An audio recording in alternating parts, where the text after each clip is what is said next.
Bonjour tout le monde.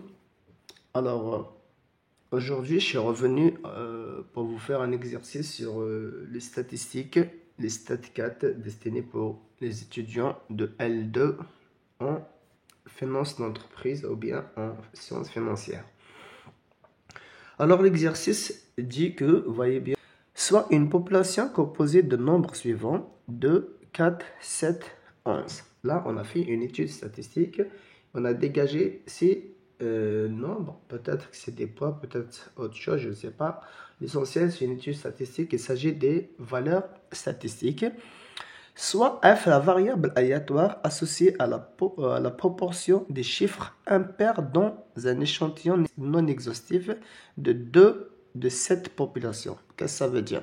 C'est-à-dire, on tire de manière non exhaustive, c'est-à-dire avec remise, des échantillons et la variable F consiste ou bien est associée aux chiffres impairs dans cette population. La population, c'est les variables 2, 4, 7, 11. Donc, c'est les observations qu'on a eues dans notre étude statistique. 1. Déterminer P, la proportion des nombres impairs dans la population. 2. Déduire mu de F et l'écart type de F. 3. Déterminer tous les échantillons possibles et ensuite calculer la proportion de nombres impairs dans chaque échantillon en complétant ce tableau. Vous voyez bien le tableau. Il s'agit des lignes et des colonnes et on va déterminer après avoir déterminé les échantillons possibles, on va calculer la proportion de nombres impairs dans chaque case. 4. Déterminer la distribution théorique d'échantillonnage de la proportion. 5. Calculer la moyenne et l'écart type de la distribution d'échantillonnage des proportions. Très bien. On va commencer directement l'exercice. Alors, nous avons la population oméga qui est composée des chiffres. Donc, oméga égale, on a dit 2, 4, 7 et 11. Donc, F, c'est la variable aléatoire associée aux chiffres impairs. Déterminer P, la proportion des nombres impairs dans la population. Alors, dans le chapitre de l'échantillonnage, quand il s'agit d'utiliser les proportions P, on sait que les proportions P égale à la moyenne mu de la population. Donc, 1, P égale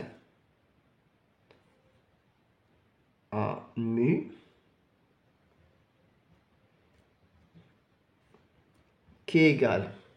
Alors, c'est le nombre des chiffres impairs sur le nombre total de chiffres de la population. C'est-à-dire égal à petit k qui est le nombre des chiffres impairs sur grand N qui est le nombre des chiffres impairs dans notre population. Alors, il est égal. Combien de chiffres impairs on a ici? On a 7 et 11 qui sont impairs. Alors, c'est 2 divisé par le nombre total des chiffres de la population, des chiffres de la population qui est égal à 4. On va trouver alors 0,5 soit 50%. Ça, c'est pour la première question. Avec, bien sûr, on a dit que K, c'est le nombre des chiffres impairs et N, c'est le nombre total des chiffres de la population. Il faut le savoir. Maintenant, déterminer mu de F et l'écart type de F. 2. Mu de F égale, j'ai dit que c'est la proportion P est égale à 0,5. Et l'écart type de F maintenant, l'écart type de f. Ce f, c'est la variable aléatoire. C'est-à-dire, ici, dans cet exercice, on a appelé notre variable aléatoire f. Ça peut être x, ça peut être z, tout dépend de l'exercice. Donc, on a notre formule. Bien sûr, on peut utiliser la formule standard qui est, c'est-à-dire de calculer déjà la variance et on sait que l'écart type égale à la racine de la variance. Mais dans ce chapitre de l'échantillonnage, on a aussi une autre formule qui est racine de P fois Q sur N et qui est égale avec ce que égale à 1 moins P. C'est-à-dire ici que c'est la proportion associée à l'événement contraire de l'événement auquel on a associé la proportion P. Ici, la proportion P, on l'a associée au nombre des chiffres impairs. Évidemment que ça va être le nombre des chiffres dans la proportion des nombres des chiffres pairs. Alors, ici égale, on sait que P égale à 0,5. Que maintenant, c'est quoi? C'est 1 moins P. Donc, 1 moins 0,5 égale à 0,5 aussi, que je divise sur 2 et je le mets dans la racine carrée. Alors, ça va être 0,25 sur 2. Je vais utiliser ma calculatrice. 0,5 fois 0,5 égale 0,25. Je divise sur 2. Je vais avoir 0,125. Je le mets dans la racine, c'est 0,35. La petite remarque ici, nota bene, que égale 1 moins P. Donc, dans cette formule, on va voir, alors, on peut dire que l'écart type de f égale racine de P facteur 1 moins P que je divise sur 1. Ça, juste une petite remarque. OK? Maintenant, déterminer tous les échantillons possibles et ensuite calculer la proportion de nombres impairs dans chaque échantillon en complétant ce tableau. Alors, on va compléter déjà le tableau. Qu'est-ce qu'on va avoir? Donc, en ligne, on a 2, 4, 7 et 11. Ça, c'est les colonnes. Maintenant, les lignes sont la même chose. 2, 4, 7 et 11.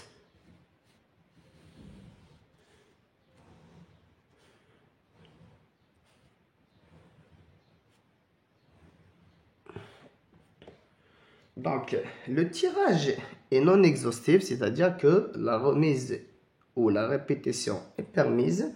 Donc, on va avoir les échantillons 2, 2, 2, 4, 2, 7, 2, 11.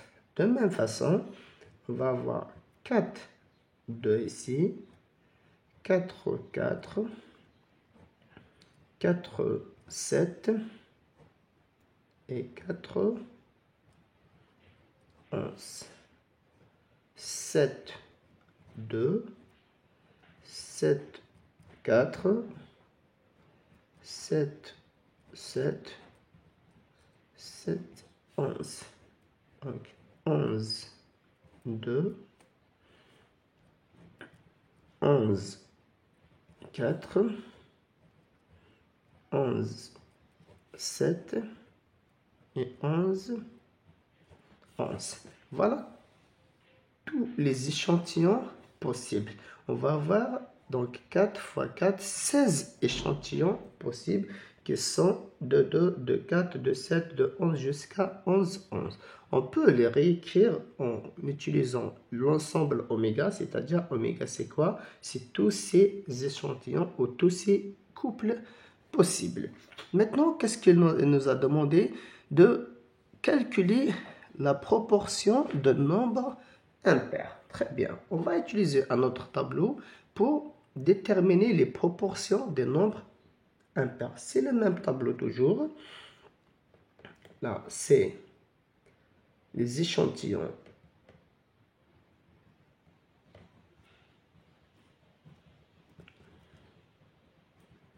possibles. Maintenant, on va calculer les proportions des chiffres impairs. Calcul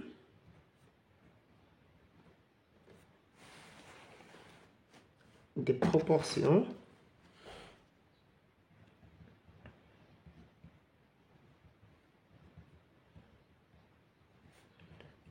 des chiffres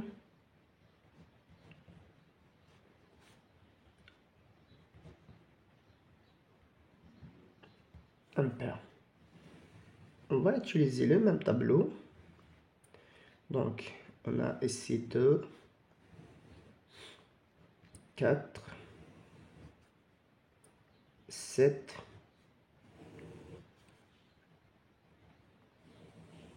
11.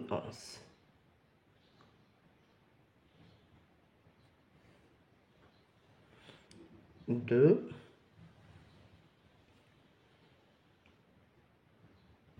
4, 7,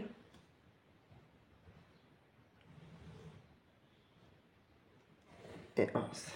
Regardez bien maintenant. En utilisant, c'est-à-dire le tableau ci-dessus, on va déterminer les proportions des chiffres impairs. Dans ce couple, on a deux chiffres pairs, 2 et 2. C'est-à-dire la proportion de chiffres impairs est égale à 0 sur 2. C'est-à-dire parmi les deux chiffres, il n'existe pas de chiffre impair. On va dire que ici la proportion, c'est 0 sur 2 qui est égal à 0. Dans ce couple, la même chose, c'est 0 sur 2, donc égal à 0. Ici, on a un seul chiffre impair sur l'ensemble de deux chiffres impairs. Donc, la proportion, c'est 1 sur 2. Et ainsi de suite, on va continuer de la même façon. Ici, 1 sur 2. Ici, 0 sur 2 qui est égal à 0. Même chose ici, 0. Ici, c'est 1 sur 2. Ici, c'est 1 sur 2. Là, on a 1 sur 2. Ici, 1 sur 2. Ici, 2 sur 2. Parce que parmi les deux chiffres, les deux sont impairs. Donc, c'est 1. Et la même chose ici, c'est 1. Je continue. 1 sur 2. 1 sur 2. 1 et 1. Voilà les proportions respectives des chiffres impairs dans le tableau. Donc, on les a résumés dans ce tableau en utilisant le tableau ci-dessus ou bien en utilisant, si on a fait l'ensemble oméga, c'est-à-dire oméga égale à tous les échantillons possibles, on peut déduire les proportions des chiffres impairs dans ces échantillons. J'espère que vous avez compris ce que je fais. Maintenant, on a dit que les proportions de nombres impairs dans chaque échantillon en complétant ce tableau. 4. Déterminer la distribution théorique d'échantillonnage de la proportion. Maintenant, on va déterminer la distribution théorique d'échantillonnage. C'est-à-dire, en utilisant ces variables de tableau, on va trouver aussi les proportions dans le tableau tout entier. C'est la distribution théorique. On va utiliser toujours un autre tableau. Donc là, on a des fréquences. Fi, ces valeurs-là, des fréquences des chiffres impairs dans les échantillons, on va trouver leur proportion. Donc, distribution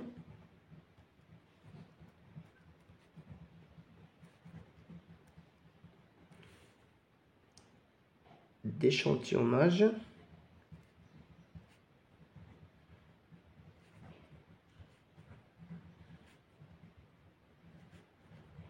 des proportions.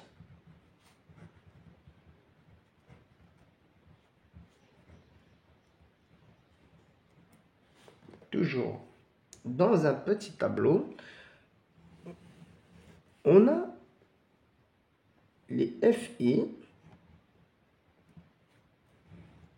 les fréquences qu'on a trouvées dans le tableau avec leur proportion PI. Quelles sont les fréquences qu'on a trouvées ici? On a trouvé le 0, le 1 sur 2 qui est 0,5 et le 1. Il n'y en a pas d'autres valeurs.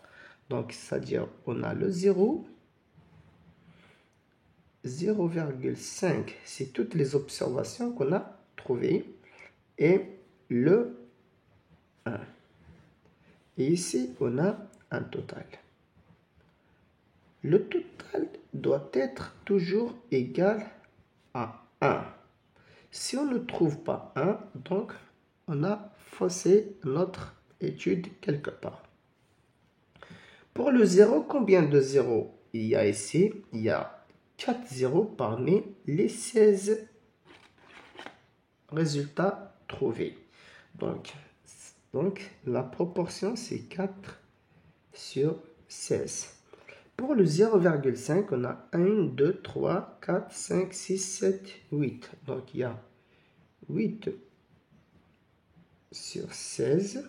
Pour le 1, on a trouvé 1, 2, 3, 4. 4 sur 16. Si je calcule, 8 plus 4 plus 8, c'est 12, plus 4, c'est 16. Donc, 16 sur 16 est égal à 1. Du moment qu'on a trouvé 1, donc, probablement, ça peut être juste. Ça peut être aussi faux si on s'est trompé quelque part. Mais pour le moment, là, je sais que c'est juste.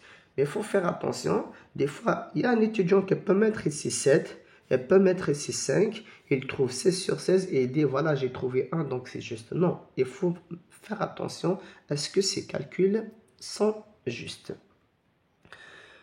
La cinquième question, calculer la moyenne et l'écart type de la distribution d'échantillonnage. Maintenant, on va calculer la moyenne de ces valeurs et non pas la moyenne qu'on a trouvée au nom de la population.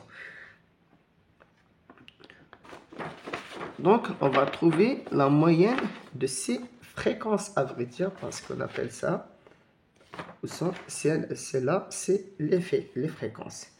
Alors, comment on va calculer notre moyen? En réalité, c'est la notion de l'espérance mathématique. Alors, calcul de la moyenne.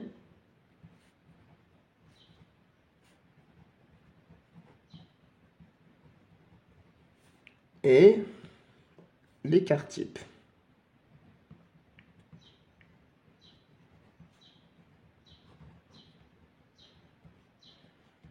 Donc, la moyenne de f égale 1 sur m. M, c'est le nombre des observations qu'on a trouvées dans ce tableau, qui sont de 16. On a trouvé 4 fois 4, on a dit, donc 16, fois la somme des FI. Alors, ce FI, c'est quoi? Donc, c'est ça fois ça. Donc, la fréquence égale 1 sur 16 fois. Maintenant, on va multiplier ces FI fois les PI. C'est 0 fois 4 sur 16 plus 0,5 fois 8. Ah non, là, ce 16, je l'ai utilisé, désolé. Soit je fais ça fois ça, plus ça fois ça, plus ça fois ça. Ou bien, si je fais 1 sur 16, donc je vais faire directement 0 fois 4. Là, désolé. Je ne vais pas répéter le 16 ici, donc je répète ma formule, je suis désolé. Donc maintenant, mu de f égale, donc je vais faire ça fois ça, plus ça fois ça, plus ça fois ça. Donc c'est 0 fois 4 sur 16 plus 0,5 fois 8 sur 16 plus 1 fois 4 sur 16. Alors, c'est égal 1 sur 16 fois 0 fois 4 plus 0,5 fois 8 plus 1 fois 4 égale 1 sur 16 fois, alors 0 fois 4 c'est 0, 0,5 fois 8 c'est 4 plus 4 qui est égal à 8 sur 16 qui est égal à 0,5. Voilà notre moyenne de l'échantillonnage.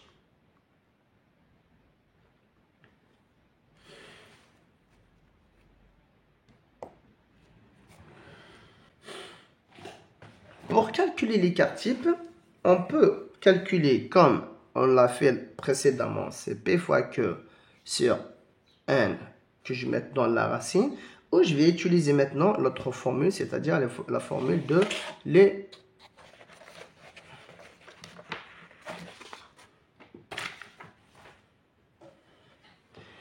Pour calculer maintenant l'écart type, je peux utiliser deux formules, soit la formule que j'ai donnée maintenant, c'est-à-dire l'écart type égale, je peux utiliser la formule de la racine de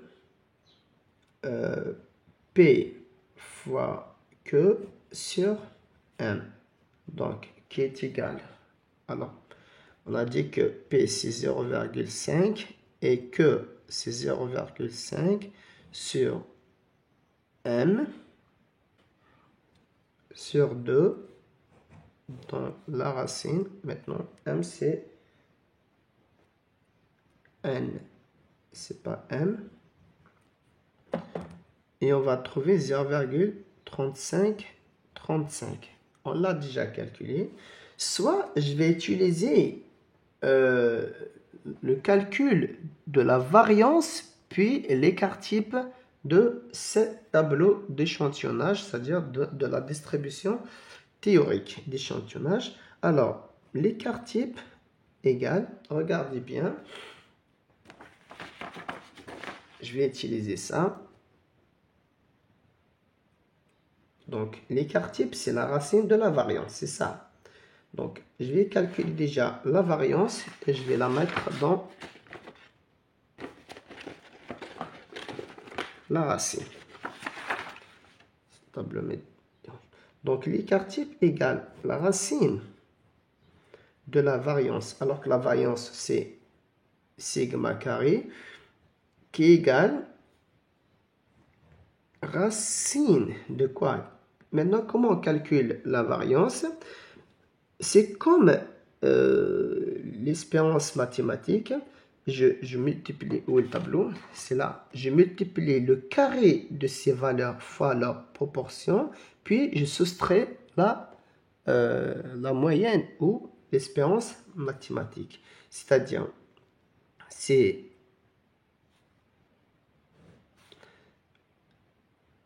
0 carré fois 4 sur 16 plus 0,5 carré fois 8 sur 16 plus 1 carré fois 4 sur 16 et au final, je soustrais la moyenne carrée. Moins mu carré qui est égal, donc la racine de ça c'est 0, 0 carré c'est 0,25 multiplié par 8 que je divise sur 16, je vais trouver 0,125 plus a au carré c'est 1 fois 4 sur 16, c'est 0,25, je pense que c'est la même chose, c'est 0,25 moins la moyenne qui est de 0,5 carré, 0,5 carré, égale. Donc, 0,125 plus 0,25 égale 0,375. Donc, égale racine de 0,375 moins 0,5 carré, c'est 0,25.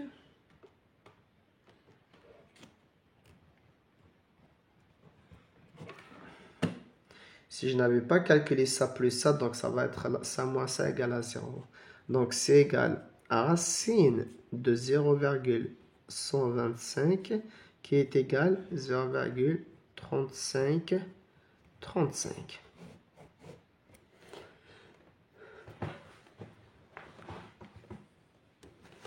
Là, je crois que vous n'avez pas. Ça, c'est 0,125. Je crois que vous n'avez pas vu le résultat. En fait, en faisant ça plus ça moins ça, ça égale à 0,25. Donc, cela annule cela. C'est la racine de 125 qui est de 0,3535. J'espère que vous avez compris cet exercice. On continuera prochainement les autres exercices de notre série.